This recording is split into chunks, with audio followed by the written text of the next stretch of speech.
이사야부터 말라기는 구약이죠.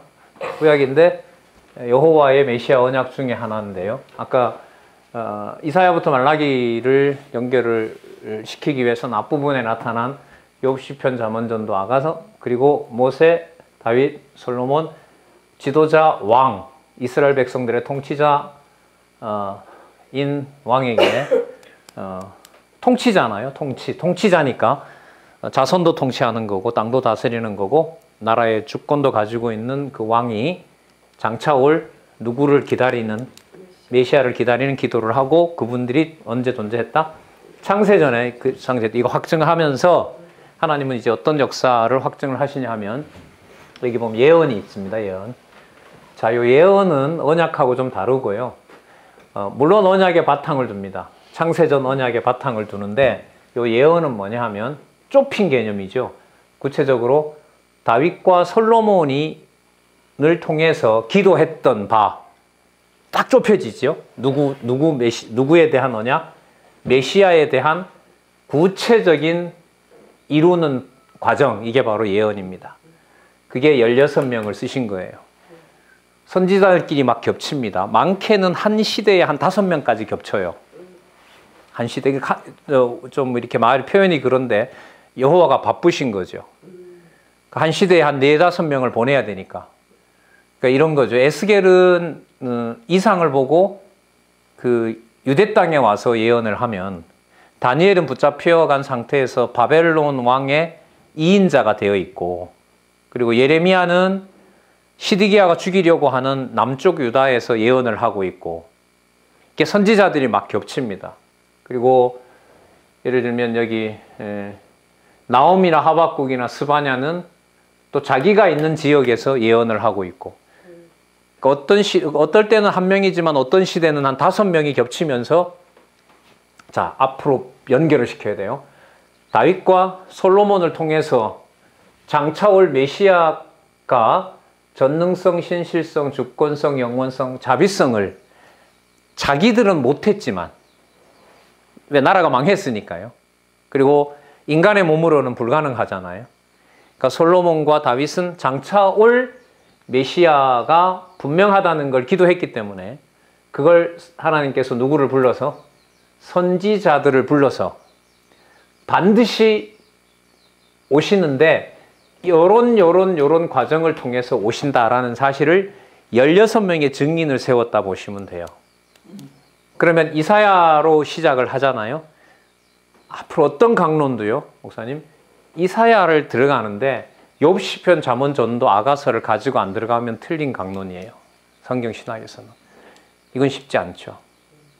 그러니까 아까 제가 우리 김 목사님한테 목사님 강의가 청강자가 기본 강의인데 10분의 1 정도 들으시고 그 10분의 1 정도 들으시면 아마 오늘 이렇게 와서 말씀드린 이 부분들이 어느 정도 연결이 될 겁니다. 그래서 제가 그 말씀을 드린 거고요. 자, 요 예언을 통한 언약의 예언은 앞에 있는 이스라엘의 두 왕, 그리고 출애굽시킨 최초의 그 자손을 이루도록 해서 가나안 땅을 보면서 죽은 그 모세를 통해서 보여준 바로 그 언약 자손들의 찬양을 장차 누가 오셔서? 메시아가 오셔서 이런 징조로 메시아가 온다는 걸 확증해 준 거예요.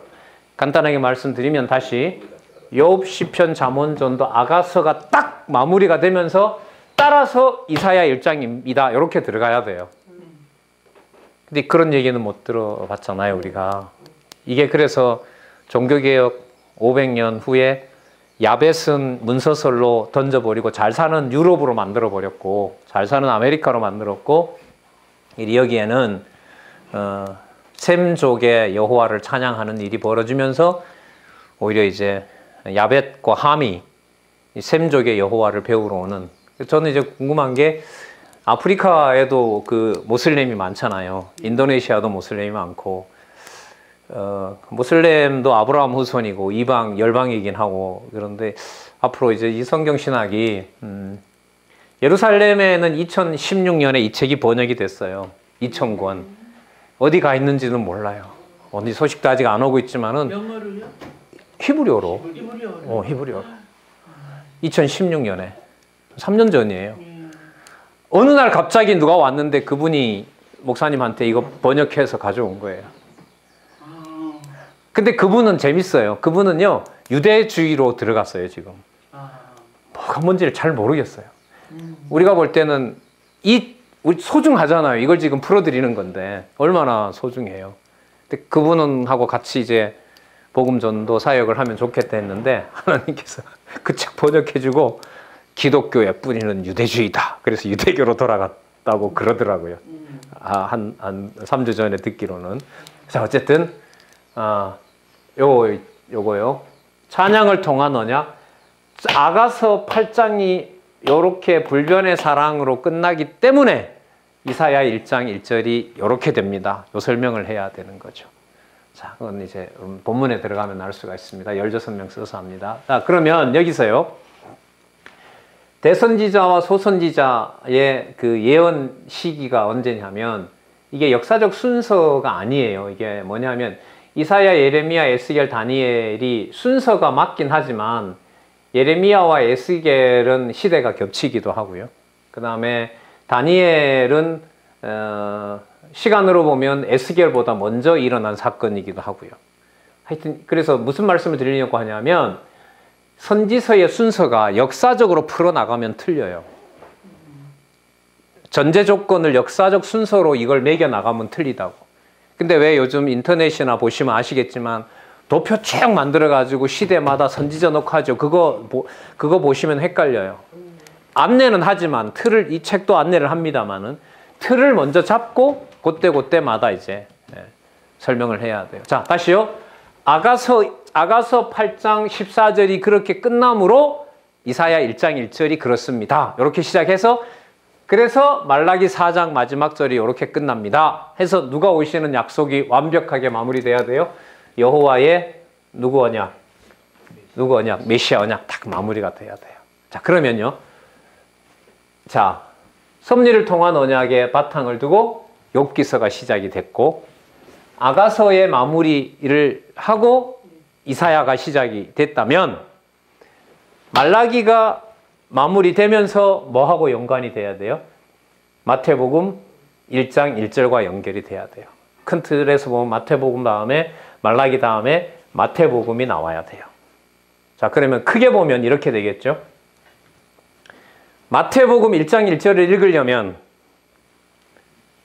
창세기부터 어디까지? 말라기까지가 요약이 되어야 마태복음 1장 1절을 읽을 수 있는 자격이 생깁니다. 이런 면에서 쉽지는 않다는 거죠. 왜? 좀 확인을 해야 되니까. 근데 아까 이제 저자 여기 계시잖아요. 이렇게 어려운 걸 왜 자꾸 쉽다고 하냐고 제가 맨날 투덜투덜 거리죠. 그럼 이제 결과적으로 쉬운 거죠. 맞죠? 한눈에 들어오니까 쉬운 게 맞죠. 근데 이 과정은 이제 하나님이 각자 어떻게 해주셨는지에 따라서 또 확인해 가야 되는데 저는 이제 중요한 게 적어도 이사야부터 말라기가 예언을 통한 언약이기 때문에 마태복음 1장 1절이 이렇게 시작합니다. 이 말을 꼭 해야 성경신학이다 이거죠. 제일 중요한 건. 그래서 그 강론집이 18권인데요. 이 목사님 재밌는 분이세요.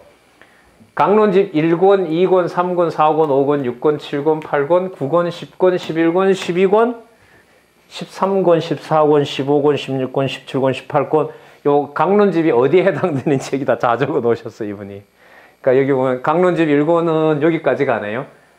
그다음에 강론집 2권이 여기까지 가고 강론집 3권은 요 사사기, 강론집 4권은 열왕기하, 강론집 5권은 역대기하, 강론집 6권은 욥기 세 번째 토론, 7권은 시편 마지막, 8권은 여기 잠언 마지막, 9권은 이사야 앞부분, 10권은 예레미야, 11권은 에스겔, 12권은 말라기. 자, 그러니까 그렇게 보면 13권부터 그거 마태복음이네요.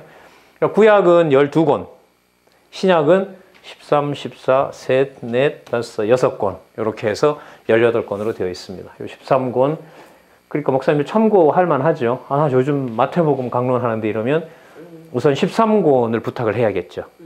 그죠? 나 요즘 요한복음 하는데 이러면 13권도 사야 되고 14권도 사셔야 되고 이렇게 보시면 돼요. 자, 여기로 갑니다. 그러니까 이렇게 연결돼야 돼요. 이사야부터 말라기가 이렇게 시작해서 이렇게 끝나므로 마태복음이 제일 먼저 나옵니다. 자, 예수님 사건이 마태복음, 마가복음, 누가복음, 요한복음에 나오잖아요. 여기 보면 동일한 사건들인데 서로 중첩이 돼요. 그런데 여기 이제 보셔야 돼요. 마태복음은 직임에 의해서 설명을 하세요. 직임은 좀 풀면 직무상의 임무예요. 직무상의 임무란 말은 자, 아브라함과 다윗의 자손 누구의 세계라? 예수 그리스도의 세계라. 그러면 직임은 자, 보세요. 예수에 의한 성취. 예수에 의한 무슨 성취? 그리스도 성취. 그러면 예수가 누구다? 그리스도다. 그러면 1권은 여호와의 메시아 언약. 2권은 여호와를 여기다 앞으로 넣을 거잖아요. 여호와의 그리스도 성취. 이렇게 된단 말이죠. 여기는 나중에 여호와의 메시아 언약 들어갈 거고, 신약은 여호와의 그리스도 성취. 이건 헬라어고, 이건 메시아는 히브리어고, 요 차이인 거죠. 자, 그러면 직임에 의한 성취라면 예수가 구약에 약속했던 누구다? 메시아다. 메시아다. 자, 구약에서 약속했던 메시아이므로 요 삼직 나중에 또 밑으로 와서 설명할 거예요. 삼직, 선지직, 왕직, 제사장직을 가진 분이에요. 그러면 예수가 육신의 몸을 입고 왔지만 그분이 구약에 약속했던 누구이므로, 메시아이므로 삼직에 관한 내용을 뭐 해야 돼요? 이루셔야 돼요. 자, 다시 돌아가서 말씀드리면은요. 선지서에 가면요. 자, 구약에 보면 기름 부음 받은 직분이 세부 직분이 있었죠. 누구? 선지자들. 그 다음 또 왕. 그 다음 제사장. 근데 선지서에 가면 세 직분이 하나로 통합되어 가기 시작합니다. 그럼 누가 오실 준비하는 거죠? 그렇죠. 이렇게 되는 거죠. 그래서 마태복음이 제일 먼저 나와야 돼요. 요즘 신학교 가면 마가복음부터 시작합니다. 왜? 이걸 보고 다른 게 베꼈대요. 모르면 놔두지. 근데 이거 반박하기 힘들어요. 이게 문헌으로 시작을 해버리니까 이걸 반박하기 힘들어요. 그러면 뭐라고 반박해야 되느냐? 복음서가 시간적 순서로 풀면 안 된다. 이걸 막아야 돼요. 방어를 해야 돼요. 그럼 방어하는 것은 뭐냐 하면 이사야부터 말라기가 그렇게 끝났기 때문에 뭐부터 와야 된다? 마태복음의 직임에 의한 성취부터 와야 된다. 삼직에 의한 성취가 나와야 돼요. 그럼 자, 연결시키는 거 한번 보세요. 직임에 의해서 예수가 그리스도라면, 자, 여기로 넘어갑니다. 여기는 신분에 의한 성취잖아요. 마리아의 아들의 신분이 아니에요, 예수님은. 다시요. 예수께서 구약에 언약한 그리스도이라면, 맞기 때문에 그는 신분이 마리아와 요셉의 아들이 아니라 누구의 아들이다? 하나님의 아들. 마가복음 1장 1절 뭐라고 시작하죠? 하나님의 아들 예수 그리스도의 복음의 시작이다.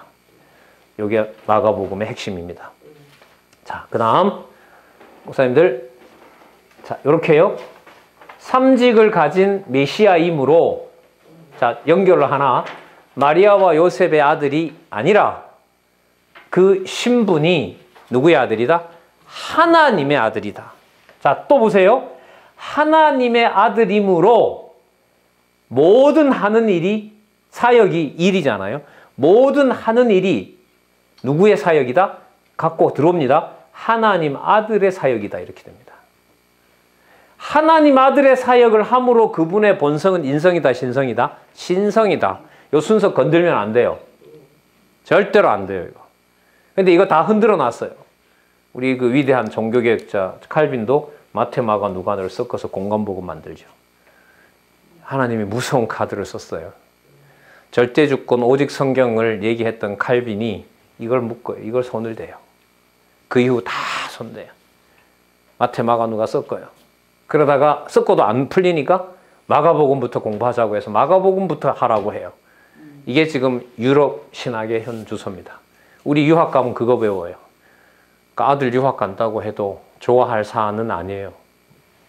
가서 돌아오면 거의 지금은 아주 좁혀서 학위를 받아오니까 전체를 그리는 건 엄두도 못 내요. 어느 정도로 엄두도 못 내느냐. 전체를 제시하면 어딘가 이데올로기에 씌였다 그래요. 묶일 리가 없는데 왜 묶냐는 거예요. 각자 다 좋을 대로 보면 되지. 그래서 지금 상황은 일본은 약간 편안한 상태에서 큰 분쟁 없이 있는 건데 한국은 어쨌든 이렇게 던져진 상황이기 때문에 이건 거의 전투 모드입니다. 지적 전쟁 모드입니다. 그러니까 전쟁터에서 잔뼈가 굵으신 저자기 때문에 한마디 다 오면 끝장을 봐야 돼요. 뭐 큰 교단한테만 한 20년, 25년 뭐 정죄받고 통합하고 싸우고 합동하고 싸우고 고신하고 싸우고 그러다 보니까 사람에 대한 어떤 엮이고 이런 것들은 뭐 몸부터 벌써 거부를 하고 있는 것 같아요. 자, 어쨌든요. 다시요. 예수께서 구약의 언약한 메시아이므로 그는 마리아와 요셉의 아들이 아니라 하나님의 아들이고 하나님의 아들이므로 하나님 나라 일을 해요. 그래서 하나님 나라라는 이름이 어디에 제일 많이 나와요? 누가복음에. 이 이유가 다 있는 거예요. 다 있는 거예요. 하나님의 일을 하심으로 그분의 본성은 인간이다, 신이다? 신이다. 하나님이다. 이렇게 돼요.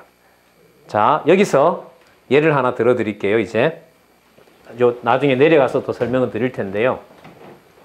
누가복음 사역만 하나 짚고 넘어갈게요. 이게 사역이에요. 사역. 사역인데 그분은 메시아세요. 창세전부터 그는 누구의 아들이에요? 여기 본래 나오지만은 하나님 아들인 거예요. 1번, 2번 한번 맞춰보세요. 누가복음에 보면 세례 요한이 예수님보다 6개월 먼저 잉태하죠. 그리고 그 어머니가 누구죠? 세례 요한 엘리사벳? 뭐지? 아휴, 이런다니까 진짜. 사가랴. 아버지가 사가랴죠. 아버지가 사가랴죠. 어쨌든 그 이제 6개월 먼저 잉태해서 이제 고향에 가 있는데 마리아가 잉태해서 세례 요한에게 가니까 세례 요한이 뭐 합니까? 뱃속에서 뛰어놀았다 그러죠. 엘리사벳 맞죠? 네. 자, 제가 질문을 드릴게요. 1번이 맞는지 2번이 맞는지 한번 골라보세요. 이제까지 말씀드린 걸 바탕으로 1번 세례 요한이 메시아를 보고 뛰어놀았다. 2번 메시아인 예수께서 세례 요한으로 하여금 뛰어놀게 했다. 2번이에요. 이게 누가복음이에요. 뱃속에 아이가 사역이라는 말을 할 수 있어요, 없어요? 뱃속에 애가 사역을 해요, 못해요? 우리 통상 개념으로 보면 애가 무슨 사역을 해요? 그럼 누가복음은 아니에요. 누가복음은 예수님께서 뭘 하시는 거니까 하나님의 아들이므로 하나님 아들의 뭘 하신다는 거예요? 사역을 하시는 거예요. 하나님의 아들 사역을 하기 때문에 세례 요한이 뛰어놀았다라는 것을 주어로 삼으면 안 돼요. 예수님이 사역을 한 거니까. 그럼 어떻게 하셔야 되느냐? 메시아이시고 하나님의 아들인 예수께서 세례 요한으로 하여금 당신이 하나님의 메시아이며 아들이므로 당신이 왕이심으로 세례 요한이 뛰어놀게 하셨다. 이렇게 돼야 돼요. 이런 말 못 들어봤잖아요. 이런 말이 어디서 나와요? 요 구조기 때문에 나오는 거죠. 또 하나 들까요? 12살 성전에 올라가서 율법사들과 논쟁하면서 거기서 이기고 가르치기도 하고 듣기도 했다는 얘기 나오죠. 그거 왜 누가복음에만 나올까요? 사역이기 때문에 그래요. 목사님 이렇게 올라가는 거예요. 저는 이제 사역이라는 말 한마디 속에 12살 때 일어난 사건을 설명할 수 있는 걸 미리 준비한 거고 그걸 목사님들한테 때가 되면 전해드리는 거고 목사님도 그렇게 확인하기를 원하고 그렇게 딱 해서 12살 때 사역은 그러면 아까 말씀드린 걸로 보면 쉽죠. 뱃속에서도 뛰어놀게 하는 사역을 하는 하나님의 아들인데 12살이면 엄청 똑똑한 거죠. 그래서 12살 때 율법사들과 앉아서 구약을 두고 얘기했을 거 아니에요. 듣기도 하고 뭐 이렇게 말하기도 하는 그 예수님 사건이 왜 12살 사건이 누가복음에만 기록되어 있느냐? 예수께서 뭘 하시는 걸 강조하기 위해서 나이와 상관없이 사역을 강조하기 위해서 12살 사건은 누가복음에만 나옵니다. 장로님, 요 정도면 외국 웨스트민스터나 칼빈 신학에서 이건 석사 논문 이상이 됩니다. 제가 볼 때는. 그런 면에서 여기에 나타난 세계적 권위를 뭐 성경 가지고 증명을 해주는 기관은 아니지만 우리가 해결한 또 성경신학을 통해서 해결한 급으로 보면 모든 신학적 난제를 다 풀어버렸어요. 그래서 제가 어떤 후배한테 유학 간다기 때문에 야, 뭐 가긴 가는데 그 수억 내고 뭘 하지? 다 끝났는데. 그 2차 세계대전 때 재밌는 일이 있었어요. 스위스 그 골짜기에서 독일군하고 싸우다가 하도 골짜기에 들어가다 보니까 전쟁이 끝난 줄 몰랐어. 그 이 사람은 몇 년이 지났는데도 맨날 이제 총 연습하고 해. 뭐 계속 뭔 줄 알고. 전쟁이 아직 안 끝난 줄 알고. 거기서 훈련시키고 막 게릴라 하는데. 근데 오늘 가보니까 다른 사람 보니까 기가 막힌 거야. 뭐 했다고. 몇 년 전에 전쟁 끝났다고. 무슨 말씀인지 아시겠죠? 끝났어요. 모든 셈의 여호와를 찬양할지어다. 제가 볼 때는요, 다른 부분도 그렇지만 이 기독론 있죠? 이 기독론 부분에서 끝이 나버렸어요. 그 말은 무슨 뜻이냐면 기독론에서 예수가 인간이냐 신이냐 하는 가진 싸움이 두 가지로는 안 끝나요. 요 순서대로 가야 끝나요. 신학교 가보세요. 예수님 인간이냐 신이냐? 인간이냐 신이냐로 출발 안 하잖아요. 이사야부터 말라기가 저렇게 끝났기 때문에 마태복음이 이렇게 시작함으로 예수는 누구다? 삼직을 가진 메시아다. 이게 먼저 증명이 돼야 돼요. 증명돼야 되는 게 아니라 이걸 먼저 증명하고 있어요. 성경은. 그걸 바탕으로 그가 마리아와 요셉의 아들이 아니라 누구다? 하나님의 아들이다.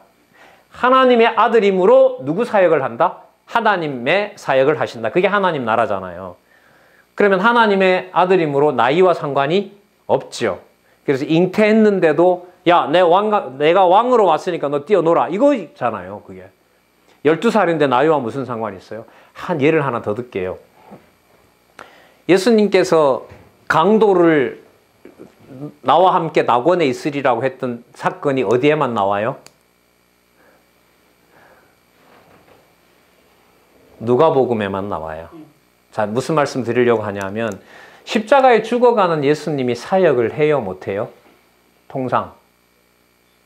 십자가에 달려있는데 무슨 일을 해요? 죽어가기도 힘든데. 근데 거기서 뭐 하세요? 달미에 있어서 나와 함께 낙원에 있으리라. 그 말은 나와 함께 낙원 가자. 오른쪽인지 왼쪽인지 모르지만. 그러면 뭐하고 성질이 똑같아요? 우리가 생각했을 때 뱃속에 있으면 아무것도 못하는 거라고 하지만 성경이기 때문에 세례 요한으로 하여금 야, 너 춤춰. 너가 왔으니까. 왕이 왔는데 너 왜 가만히 있어? 뛰어놀아. 이런 사역을 하신 거고요. 12살 나이지만 나이와 상관없는 분이기 때문에 구약의 해석 주도권을 가지고 바리새인들과 논쟁하는 거죠. 알려주기도 하고. 그 다음에 그분이 하나님 아들이기 때문에 하나님 아들의 사역을 하니까 뱃속에 있을 때부터 죽을 때까지 모두가 뭐 한 게 돼요? 사역하신 게 돼요. 사역하신 게. 그리고 십자가에 죽으시는 게 무참하게 죽는 것이 아니라 뭐 하신 것이다? 사역한 겁니다.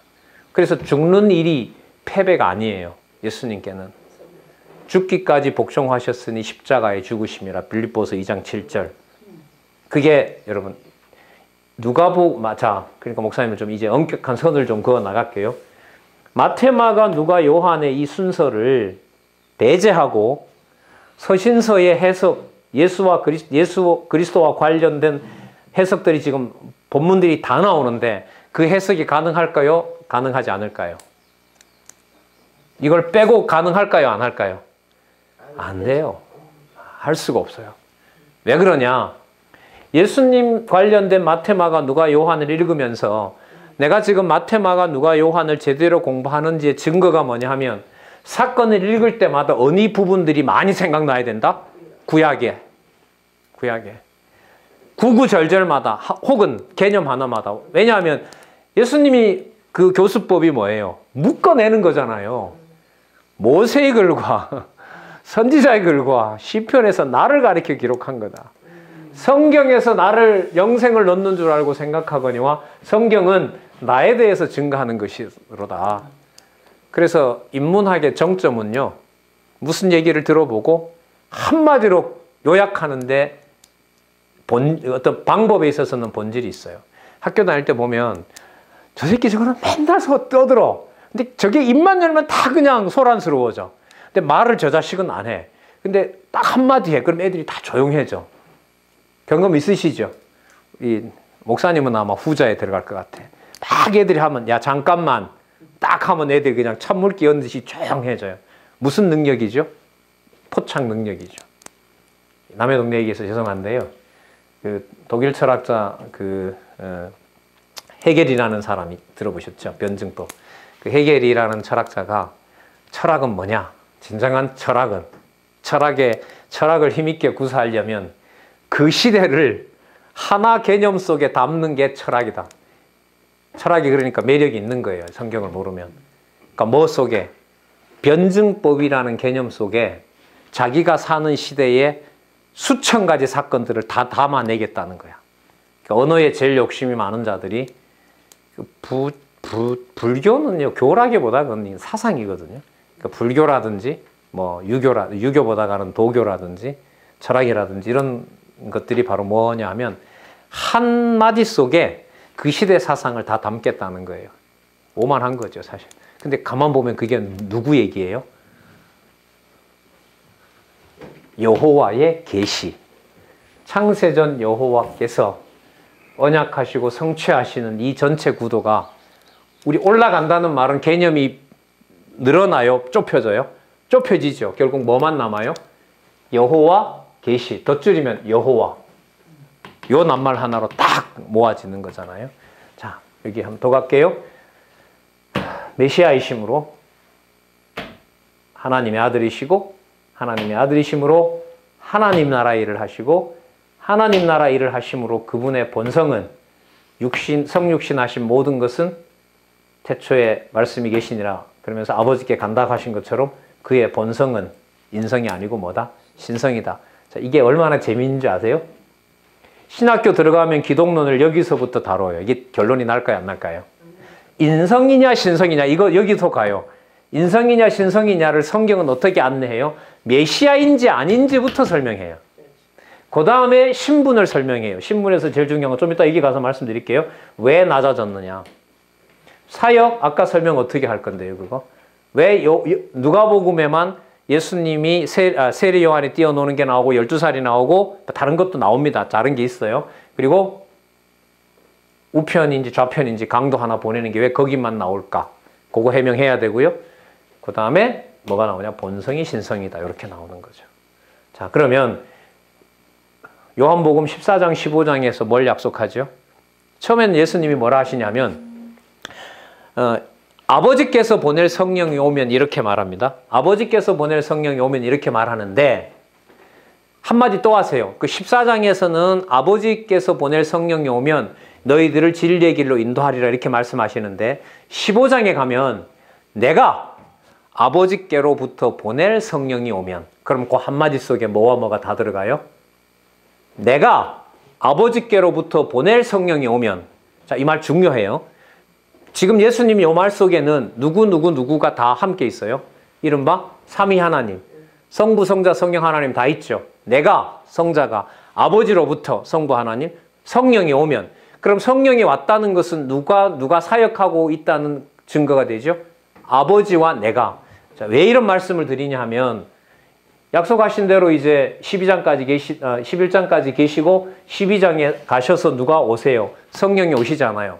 그럼 이 성령이라는 말을 이해하려면 마태, 마가, 누가, 요한을 모르고 사도행전 1장 12절부터 들어가면 된다, 안 된다? 안 된다. 어느 정도 압박을 좀 해볼까요?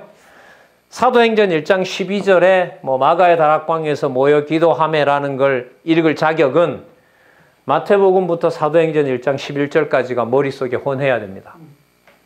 아니면 12절부터 읽으시면 안 돼요. 안 풀려요. 안 풀려요. 그리고 여기 이거 보시면 구분을 해서 독자들에게 안내는 하지만 분리를 시켜요? 모아줘요? 모아주잖아요. 어제 우리 칠판에서 살펴봤잖아요. 한눈에 보이지만 독자들에게 안내하기 위해서 나눠 놓은 거잖아요. 뭐 그랬어요. 저자가 혼자 보려면 이런 거 안 나눠 놔도 되겠죠. 그런데 마태복음부터 사도행전 1장 11절까지 예수의 성지니까 그냥 다 읽어보세요 하면 독자들이 힘들잖아요. 그러니까 이렇게 나누는 거죠. 자, 그 다음 여기 볼까요? 자, 중요한 거요. 사도행전 1장 12절부터 28절까지 성령에 의한 성령께서 오셔서 교회를 설립하는 것을 이해하려면 뭐가 나와야 된다?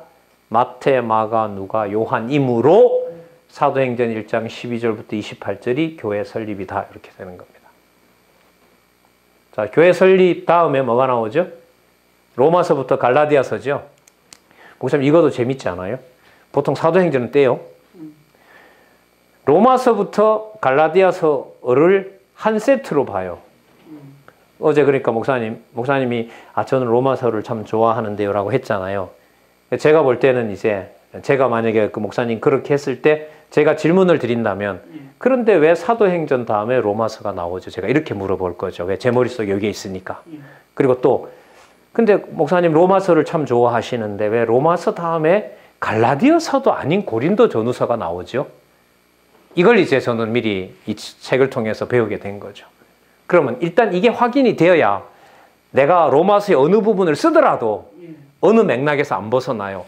전체 서신서 맥락에서 안 벗어나는 거죠. 이게 확인하는 시간이 앞으로 필요하다는 겁니다. 그러면 볼게요. 로마서기 때문에 사도행전이 이렇게 끝났기 때문에 로마서고 로마서가 끝났기 때문에 고린도 전후서고 고린도 전후서가 끝났기 때문에 갈라디아서고 요게 하나로 묶여서 로마서에서부터 갈라디아서까지 교회의 양육 이렇게 되는 겁니다.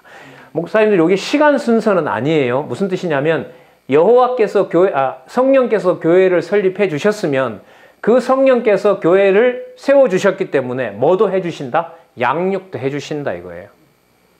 근데 목사님 이게 얼마나 큰 도전인가 한번 보세요. 사도행전 1장 12절부터 28절은 성령께서 임하셔서 예루살렘과 온 유대와 사마리아 땅끝까지 교회를 말씀이 전파되리라 하시고 교회를 세웠다. 이 제목은 어느 정도 사람들이 수용을 해요. 그 다음부터입니다.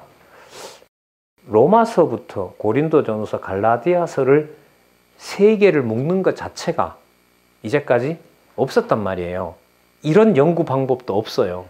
난 로마서 연구, 고린도전후서 연구, 갈라디아서 연구라고 하지 로마서, 고린도전후서, 갈라디아서를 한 묶음으로 제시한 연구서는 없었어요.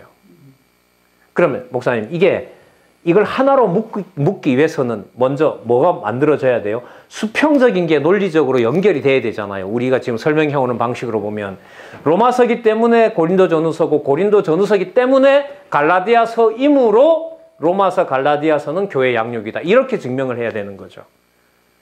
이건 여기서 약간 숨이 막혀요. 왜? 신약 하는 사람들은 이제 가서 연구할 때 이 각각을 연구하러 가잖아요. 마태복음 중에서도 몇 장, 로마서 중에서도 무슨 개념 이렇게 좁혀서 하잖아요. 자, 그 다음 일단 갈라디아서에서 끝나서 교회를 양육하신다. 누가요? 성령께서. 왜? 아까 많이 들으셨죠? 왜? 예수가 그리스도이심을 증거하기 위해서. 누가요? 성령께서. 어떤 방법으로요? 교회를 세워서 교회를 양육하심으로. 자, 이거 진짜 대박. 자, 갈라디아서까지는 그건 답시다. 그 다음에 에베소서 나오지 자고다네. 그러면 에베소부터 어디까지를 끊을까요? 계시록까지까지 끊을까요? 근데 여기 안내는 어디까지 하고 있죠? 에베소서에서부터 빌레몬서예요. 이것도 얼마나 큰 도전이에요. 그럼 이 말은 무슨 뜻이냐면 에베소서를 시작했으면 적어도 어디까지 가야 결론이 나온다. 빌레몬서 마지막 장까지 나오는 거예요. 그러면 목사님들 여기서 뭐가 무너져요? 각 편에 떨어져 있는 바울 서신이 몇 편이다 이런 말은 중요해요, 안 해요? 중요하지 않지요. 지금 의미 단위로 묶이잖아요. 로마서부터 갈라디아서 3권. 이건 몇 권이 중요하진 않지만 한번 볼까요? 에베소서, 빌립보서, 골로새서, 데살로니가, 전후서, 그 다음 디모데 전후서, 디도서, 빌레몬서. 하나, 둘, 셋, 넷, 다섯, 여섯, 일곱, 여덟, 아홉. 바울 서신 9개가 묶이는데 여기 보세요. 교회 무장이잖아요. 그럼 이게 에베소서를 보든 빌레몬을 보든 무슨 개념이 다 나와야 이게 묶어주는 개념이 돼요? 무장이라는 개념이 다 나와야 묶어주는 개념이 된다고. 이것도 연구 시간이 필요한 이유. 미리 제시해 놓은 거고 검증을 받은 거고 비판이 열려 있는 거기 때문에 흠을 잡기보다 일단 따라가는 게 바쁘다. 공부가 그런 거 아닙니까? 그림 연습시킬 때 그런다 그래요. 피카소를 한 1000번 베끼면은요, 1001번째부터는 손대고 싶은 부분이 보인대요. 그 말은 거기서부터 이제 누구께 들어가는 거죠. 자기께 들어가는 거죠. 별로 좋은 건 아니지만 어쨌든 실력은 그렇게 늘어난다고 그래요. 그 다음 여기서부터 목사님들 여기 이렇게 한번 볼게요. 순서로 보면 히브리서가 빌레몬 다음에 나오죠. 순서로 보면, 의미로 보면 히브리서는 뭐와 가까워요? 유다서와 가까워요. 다시요. 빌레몬 다음에 뭐가 나와요? 히브리서 나오죠. 그죠? 그래 안 그래요? 네. 그렇잖아요. 근데 여기 보세요. 교회 투쟁을 통한 성취로 보면 히브리서는 의미로 뭐와 더 가까워요? 유다서와 가까워요. 이거 어떻게 하냐 말이에요. 그러니까 장로님, 이게 들어서 전달하는데 아까 우리 오늘 오신 사모님이 그러셨나? 기독교에서 이 진리 공부는 내가 먼저 이렇게 하고 그게 이렇게 영양분이 됐을 때 그때 남한테 전하는 거라고 생각한다. 아까 사모님 그러시더라고요. 일리 있는 얘기잖아요. 그죠? 근데 이게 쉬운 건 아니죠. 그러나 이걸 하나님께서 믿게 하셔서 강론집 요거 몇 페이지 안 돼요. 이게 많지만 여기 보세요. 16권, 17권 두 권 읽으면 에베소부터 유다서까지 이게 거의 다 나오는 거란 말이죠. 자, 그 다음 교회 투쟁을 통한 성취 다음에 유다서까지 묻고 유다서 다음에 요한계시록은 하나로 했죠. 요한계시록은 뭐죠? 교회 승리.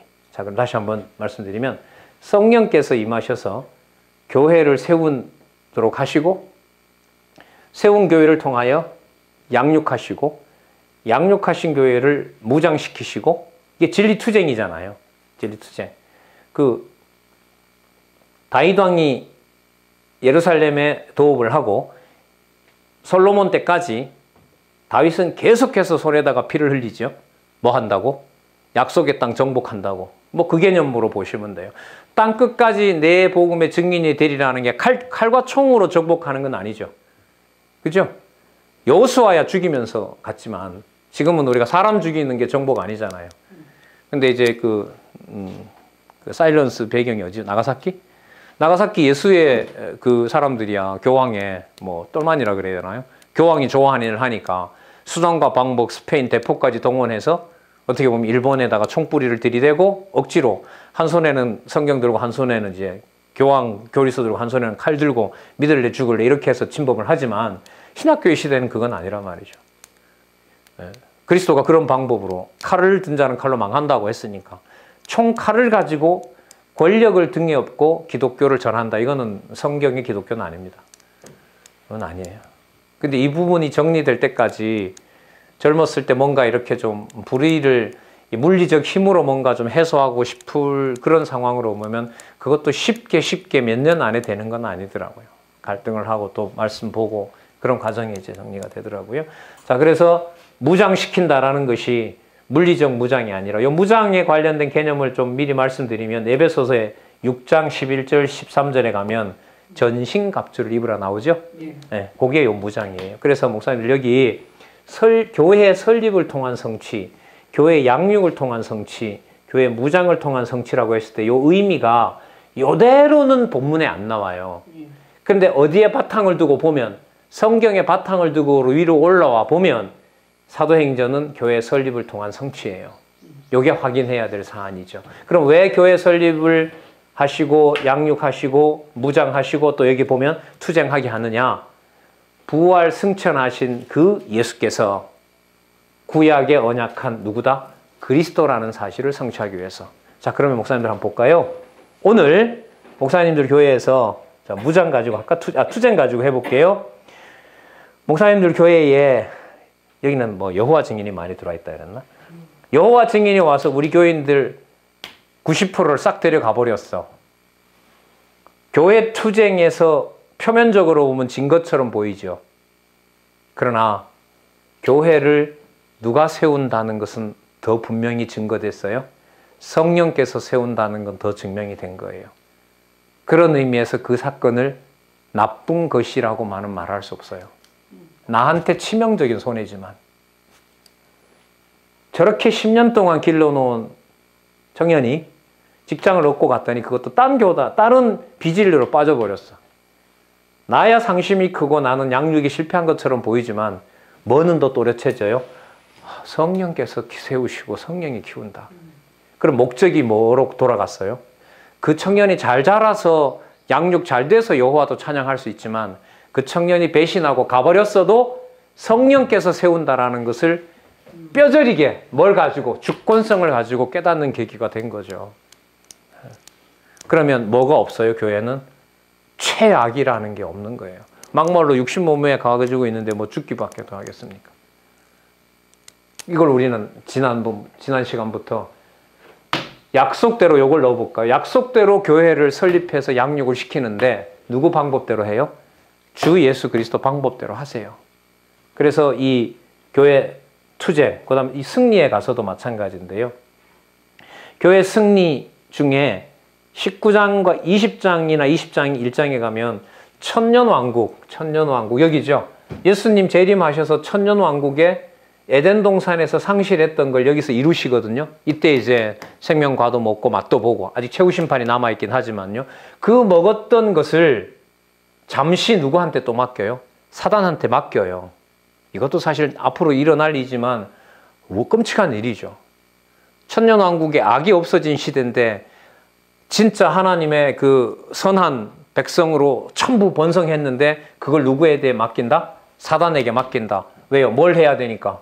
진짜 택한 자와 불택자, 사단과 천사 다 심판해야 되기 때문에 그러면 눈에 볼 때 악이 없는 상태에서 생육 번성한 사람들이 전부 사단에게 맡겨지면 지상에는 누가 없는 것처럼 보여요?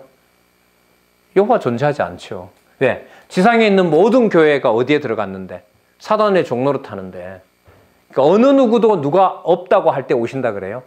세상 어디에 보더라도 누가 없다. 하나님은 없다고 할 때에 오신다는 거죠. 그럼 그게 이 설립해서 지금 이방교회 시대고요. 양육해서 무장시키고 투쟁시켜서 승리로 가는 과정에 우리 눈에 설립도 안 된 것처럼 보이고 양육은 실패한 것처럼 보이고 무장은 해체된 것처럼 보이고 투쟁은 고사하고 혼자밖에 안 남았고 승리는 고사하고 여호와가 어디 있는지 없는지 모르겠다는 상황이 됐다 하더라도 여호와의 신실성은 창세전 여호와의 언약은 변함이 있다 없다? 없다. 무섭죠 이거? 무섭죠? 이 논리 무서워요. 못 당해냅니다. 못 당해내요. 근데 어디 가서라도 다 이기는 이론이면 틀림없는데 하나님께서 천천히 해요. 작년 8월에 대륙으로 갔고 뭐 한 10,000여 명 된다는 성도들에게 왔고 아까 이제 어질어질하다 이러니까 우리 김 목사님이 야단을 치시던데 뭐가 어질어질하냐고 이렇게 분명한데 충격이 세서 어질어질해요. 어쩌다 이제 여기까지 왔고 또 일본 상황을 들었을 때 일본 역사를 잠시 이제 살펴보니까 한 500년, 한 480년 됐더라고요. 그때 물론 천주교가 들어왔죠. 예수회를 통해서 들어왔고 지금부터 한 140년 전에 일본인 장로교 교단으로부터 3명의 목사들이 안수받더라고요. 세례받고. 그걸 보통 일본 교회 개신교 역사라 보더라고요. 그러고 한 140년 역사. 근데 이제 한국 교회도 140년 역사인데 우리는 1000만까지 갔잖아. 근데 여기는 뭐 100만도 안 되는데 이게 도대체 무슨 섭리인가? 이게 무슨 섭리인가? 그리고 아까 일본 분들의 어떤 성향으로 봤을 때 그 어떤 토론하고 자기를 드러내고 이걸 하나님이 꽁꽁 숨겨놓고 있는데 글쎄요, 제가 볼 때는 이거 던져놓고 나면 아마 요동칠 것 같아요. 이거 이런 거잖아요. 말 안 하는 것은 겸양지 덕이고 남한테 얘기한 거 토달고 달려붙는 것은 도덕적으로 좋지 않는 문화가 여기 문화잖아요. 이걸 깰 것 같아요. 제가 볼 때. 어떤 방식으로 깰지는 모르겠어요. 이 가만두질 않거든요. 어제 목사님도 히브리서 4장 12절 말씀은 살았고 운동력이 있어 좌우의 어떤 날선 검보다 더 외리하여 관절과 골수와 찔러 쪼개기까지 하며 모든 것을 드러내게 하리라. 이거 뭐 분명히 약속이거든요. 이게 투쟁 모드란 말이죠. 여기에. 그래서 아까 우리 저자와 더불어 아까 얘기도 나누셨지만 액면 그대로 전해진다라는 게 성경이 하나님의 말씀이다라는 게 전해지거든요. 그럼 지금까지 이렇게 연결시킨 게 우리가 납득되는 연결이 아니었어요. 한번 가만히 보세요. 이게 어제부터 말씀드렸던 창세기부터 여기까지 제가 20가지를 가지고 이제 했는데 이제 60가지로 가서 이제 말씀을 좀 더 드리려고 해요. 더 드리려고 하는데 60개 중에 식사할 때까지 아마 구약은 안 가겠나 싶고요.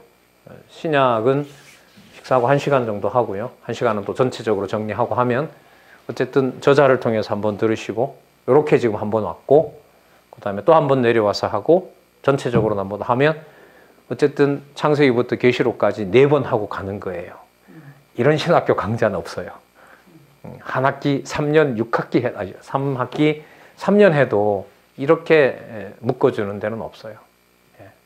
어쨌든 감사한 일이죠. 자, 몇 시에 시작했는지 모르겠다. 4시 20분이면 1시간. 예, 그래. 그럼 또 해야죠. 자, 여기 이 부분이 지나갑니다. 왜냐하면 어제 아담과 노아와 아브라함과 이삭과 야곱은 안 했는데 아브라함과 이삭과 오면서 신실하시지만은 뭐 하셨어요? 주권성이 붙어버리니까 뭐가 사라져버리는 것처럼 보인다? 신실성이 사라져버리는 것 같은데 보니까 사라진 게 아니라 누구의 언약만 남는다? 여호와의 언약만 남는다. 요거 이제 확인한 거죠. 자, 그 다음 요 구조를 이제 설명을 드릴게요. 자, 요 구조 보세요.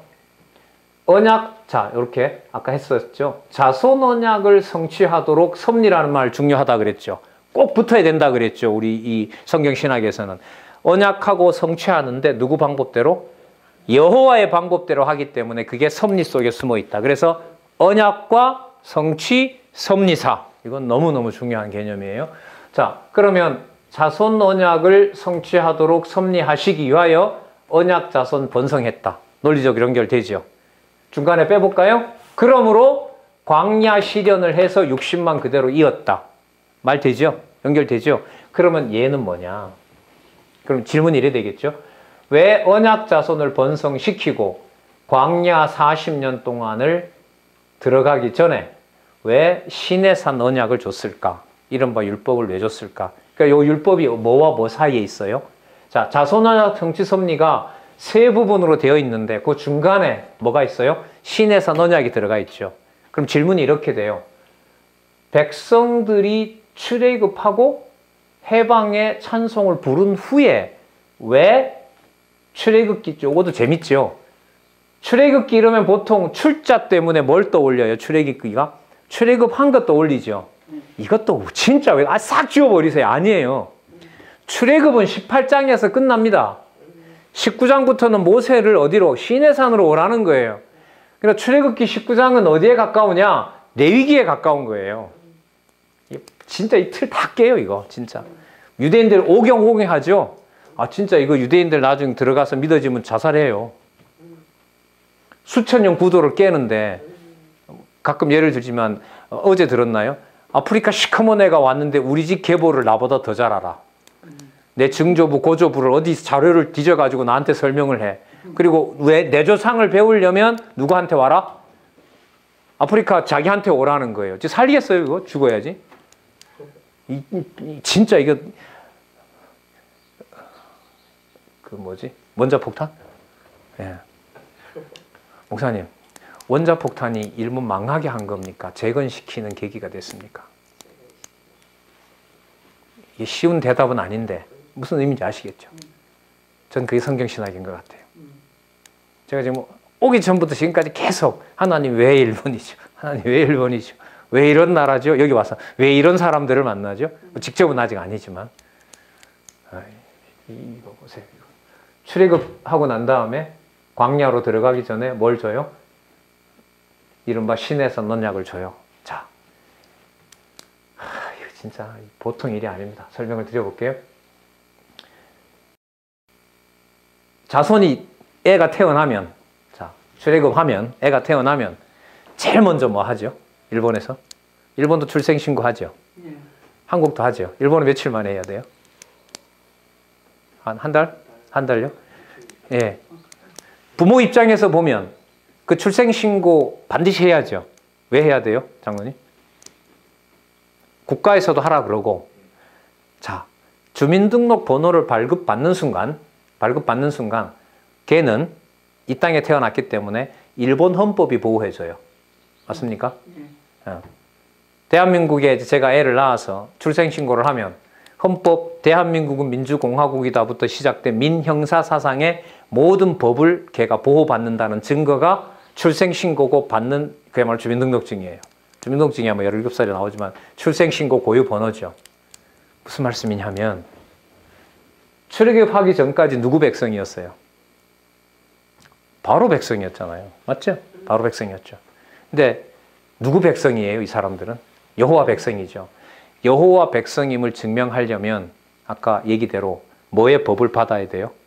이 나라 백성이라면 헌법의 보호를 받아야 되는 것처럼 하나님이 법을 만들어줘야 어제까지는 누구 백성이었지만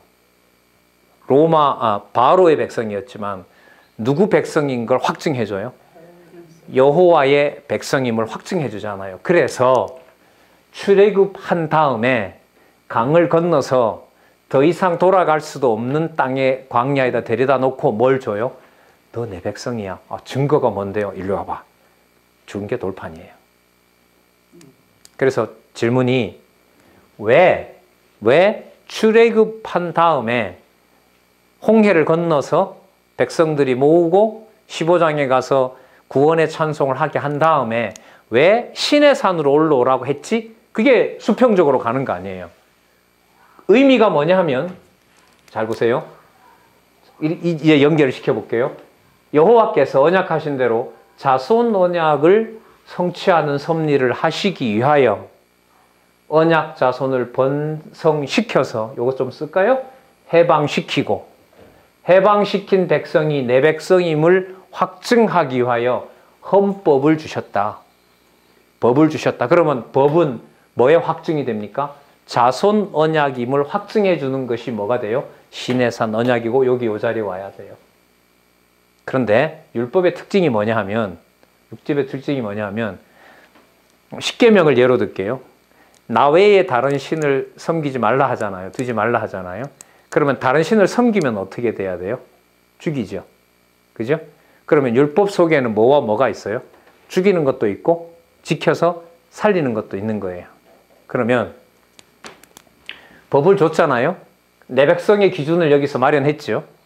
내 백성의 기준을 마련했으면 법을 줬다는 말은 법 속에 뭐도 있어요? 죽이는 법도 있고 살리는 법도 있죠. 그걸 광야 40년 동안에 적용한 것이 광야 40년이에요. 그럼 뭐 하려고? 광야 40년 동안 세워놓은 하나님의 법으로 선민을 애굽으로부터 완전히 구분시키기 위해서 구분하기 위해서 구별시키기 위해서 준 법이 뭐예요? 신의 산 언약이에요. 그래서 뭘 다 하고 뭐 다시 태어나게 해요? 60만 다 죽이고 두 사람 빼고 60만 다 죽이고 다시 뭐 하겠어요? 새로 태어나게 한 거예요. 그래서 뭐 앞에 출애굽기 민수기 40년 광야 시련 40년 전에 뭐가 나와야만 된다? 출애굽기 19장부터 33절에 출애굽기 19장부터 레위기까지 뭐가 나온다? 신의 산 언약이 나온다. 그럼 다시요. 자손 언약을 성취하도록 하기 위하여 언약 자손을 번성하게 해서 때가 묻은 바로의 때를 벗기기 위하여 내 백성임을 확증하는 뭘 주셨고 신의 산 언약을 세워주셨고 세워주신 대로 확증을 해주기 위해서 40년 동안 죽일 건 죽이고 살릴 건 살렸다. 그럼 죽이는 법이 만약에 정죄법이라면 예를 들면 규례 같은 거 있죠. 번제, 소제, 속건제, 속죄제, 화목제 이런 거는 뭐 하는 법일까요? 살려주는 법이죠. 그래서 신의 산 언약 속에는 뭐와 뭐가 다 들어갔어요? 율법과 이른바 복음이 다 들어가 있어요. 그래서 구약을 율법이고 신약은 복음이 구조 틀린 거예요. 구속사에서. 요 구조 설명하면 율법이냐 복음이냐 논쟁 끝나는 거죠. 놀라운 거예요, 이게. 자, 다시 자손 언약을 성취하도록 하기 위해서 언약 자손을 번성하게 한 다음에 이 언약 자손이 언약 자손임을 확증하기 위하여 바로로부터 때를 베끼기 위하여 뭐 했다? 신의 산 언약을 줬고 새 법을 줬고 그 법을 적용해서 40년 동안 때가 묻은 바로의 때가 묻은 자들을 전부 뭐 했어요? 싹 죽인 거죠. 왜? 땅에 들어갈 때 누가 들어가야 되니까? 언약 자손이 들어가야 되니까. 언약 자손. 그래서 뭐 다음에? 언약 자손 번성 다음에 뭐가 나오고? 신의 선 언약 수립이 나오고, 신의 선 언약 수립 다음에 뭐가 나왔다? 민수기 40년이 나왔다. 그래서 어디서부터 어디까지? 창세기 37장부터 민수기 30장까지가 언약 자손 언약 성취서입니다. 이렇게.